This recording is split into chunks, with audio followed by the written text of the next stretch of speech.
আসসালামু আলাইকুম। তো দর্শক, আপনারা দেখতে পাচ্ছেন কিভাবে আমার ডিম পাড়া কোয়েল পাখিগুলো অসুস্থ হয়ে তার পিছন দিয়ে রক্ত বের হয়ে বা ডিম আটকে তারা মারা যাচ্ছে।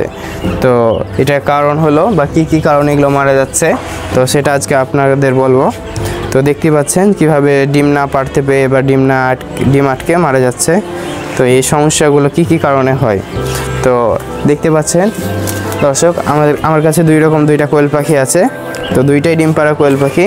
তো প্রথমত হচ্ছে এদের রক্ত আমাশয় হয়েছে, এটা হচ্ছে রক্ত আমাশয় এটাকে বলে। তো এটার জন্য আপনারা এই যে ESB 30+ ভ্যাট এই ওষুধটা দিবেন। এই ওষুধটা দিলে আলহামদুলিল্লাহ আশা করি এটা একটা ভালো ফলাফল পাওয়া যেতে পারে।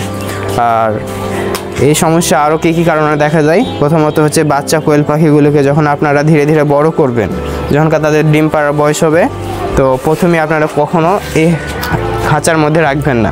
এই খাঁচার মধ্যে রাখার কারণে কি হয় যে তারা ডিম পাড়ার সময় সুন্দর করে তাদের একটা ভালো একটা গোড়া জায়গা থাকে, যে আপনারা তুষ এগুলো দিয়ে রাখবেন বা কাঠের গোড়া এগুলোতে রাখলে ওরা কি ডিম পাড়ার পর নিজেদের আরামদায়ক একটা জায়গার দরকার।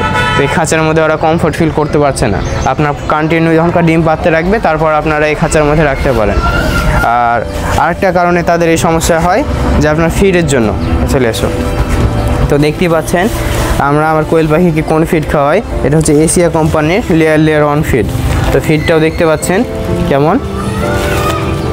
তো আসল কথা হচ্ছে যে এখানে যদি অন্য কোম্পানির আপনার ফিড খাওয়ান, যেমন অনেক কোম্পানি আছে, কোম্পানির নাম নাই বলে, তো হয় কি আপনার কিছু কোম্পানির ফিডে থাকে যে ডিমের সাইজ অনেক বড় করে দেয়, অনেক ভালো ডিম দেয়, কিন্তু ওখানে কি হয় যে ডিমের সাইজটা এত বড় হয়ে যায় যে তারা ডিম আটকে মারা যায়, বা সব ফিড তাদের জন্য কার্যকরী না। তো আপনার ফিড খাওয়ার সময় দেখে খাওয়াবেন যে কোনটা খাওয়া যায়। আমি অবশ্য লেয়ার 1টা খাওয়াচ্ছি এশিয়া কোম্পানির।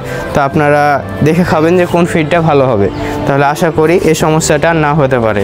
তো সমস্যাগুলো বললাম যে আপনারা ESB 30+ ওষুধটা খাওয়াবেন, ফিডটা আপনারা দেখে রাখবেন। আর দ্বিতীয়ত হচ্ছে যে তাদের থাইকার জায়গাটা আপনারা নিচে রাখার ব্যবস্থা করবেন। আর ভিডিওতে যদি কারো উপকারে এসে থাকে তাহলে আমার চ্যানেলটিকে সাবস্ক্রাইব করে দিন।